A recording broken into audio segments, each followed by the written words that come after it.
1 साल पहले जब हम यहाँ पे आए थे तब हमने आपके प्रिंसिपल साहब से पूछा था स्कूल के अंदर क्या क्या रिक्वायरमेंट है, क्योंकि इंडियन आर्मी जो बैकवर्ड एरियाज हैं, जो बैकवर्ड डिस्ट्रिक्ट्स हैं आसाम के सिटीज़ के अंदर और शहर के अंदर तो बहुत अच्छा इंफ्रास्ट्रक्चर है, बट जो बैकवर्ड विलेजेस हैं, बॉर्डर एरियाज हैं, यहाँ पे स्कूल का डेवलपमेंट इतना अच्छा नहीं हो पाया।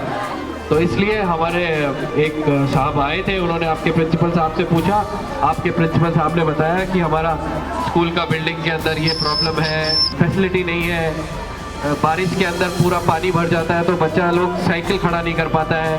तो यही सब चीज़ों को हमने नोट किया और फिर जो भी इंडियन आर्मी से जो भी हमें फंड मिला हमने उसको एक प्रॉपर प्लान किए हुए तरीके से आपके स्कूल के लिए डेवलप कराया। मेरी आप सबसे बस यही रिक्वेस्ट है कि फौज ने काफ़ी अच्छा, इंडियन आर्मी ने काफ़ी अच्छा इंफ्रास्ट्रक्चर, काफ़ी अच्छा बिल्डिंग बना के रखा है, इसको आप संभाल के रखें कि आगे आने वाले 3-4 साल 5 साल तक ये ठीक ठाक रहे।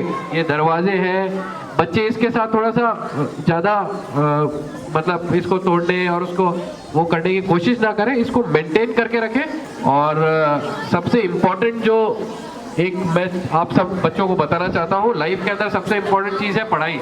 बाकी आप सबको आने वाले आपके सेशंस के लिए और लाइफ के लिए थैंक यू, और चेयरमैन साहब का, स्कूल प्रिंसिपल का, बाकी सारे टीचर्स एंड स्टाफ का बहुत बहुत धन्यवाद। उन्होंने यहाँ पे हमारे लिए इतना अच्छा प्रोग्राम किया और हमको वेलकम किया। और सिर्फ यही हम आप सबको कहना चाहेंगे कि इंडियन आर्मी हमेशा अपना लोगों के साथ है। हम इंडियन आर्मी ऐसी आर्मी है जो अपना जो दोस्त है, अपना जो गांव का लोग है, जिस भी इलाके के अंदर डेवलप है, जिस भी इलाके के अंदर हम सर्व करता है, वो हमारा फैमिली के जैसा है। इंडियन आर्मी के लिए देश पूरा फैमिली है, हमारा एक फैमिली है, ये पूरा जो डिस्ट्रिक्ट है ये सारा एक फैमिली है। तो आप हम सबसे अच्छा ताल्लुक़ रखें, कोई भी प्रॉब्लम हो आप हमें कांटेक्ट करें और अच्छा मेहनत से पढ़ाई करें, बस यही मेरा कहना है। Thank you.